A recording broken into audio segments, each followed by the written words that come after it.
ಸಭೆಯೊಳಗೆ ಸಕಲ ಸಮಾಜದ ಹಿಂದೂ ಸಕಲ ಸಮಾಜದ ಎಲ್ಲ ಮುಖಂಡರ ಮತ್ತು ರಾಜಕೀಯ ನಾಯಕರ ನೇತೃತ್ವದಲ್ಲಿ ನಡೆದಂಥ ಸಭೆಯೊಳಗೆ ಅವಾಗೇನು ಅಪಮಾನ ಮಾಡಿದ್ರು ಶಿವಾಜಿ ಮಹಾರಾಜರ ಮೆರವಣಿಗೆ ಮೇಲೆ ಕಲ್ಲು ಮತ್ತು ಚಪ್ಪಲಿಯನ್ನು ಏನು ಎಸೆದಿದ್ರು, ಆ ಎಸೆದಿರ್ತಕ್ಕಂಥ ವ್ಯಕ್ತಿಗಳು ಇವತ್ತು ಹೊರಗಡೆ ಇನ್ನೂ ಓಡಾಡ್ತಾ ಇದ್ದಾರೆ. ಅವರನ್ನ ಕೂಡಲೇ ಬಂಧಿಸಬೇಕು. ಬಂಧಿಸದೇ ಇದ್ದರೆ ನಾವು ಇದೇ ದಿನಾಂಕ 26ನೇ ತಾರೀಕು ಅಂಬಾಬಾಯಿ ಗುಡಿಯಿಂದ ದೊಡ್ಡ ಸಂಖ್ಯೆಯೊಳಗೆ ಪ್ರತಿಭಟನಾ ರೂಪದೊಳಗೆ ನಾವೊಂದು ಪ್ರತಿಭಟನೆಯನ್ನು ಮಾಡೋರಿದ್ದೀವಿ.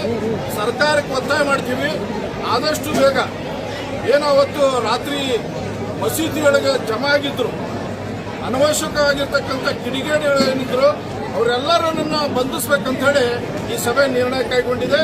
26ನೇ ತಾರೀಕು ಬೆಳಿಗ್ಗೆ 10:30 ಗಂಟೆಗೆ ಅಂಬಾಬಾಯಿ ದೇವಸ್ಥಾನದಿಂದ ಪ್ರತಿಭಟನಾ ಮೆರವಣಿಗೆ ಹೊರಡೋದಿದೆ.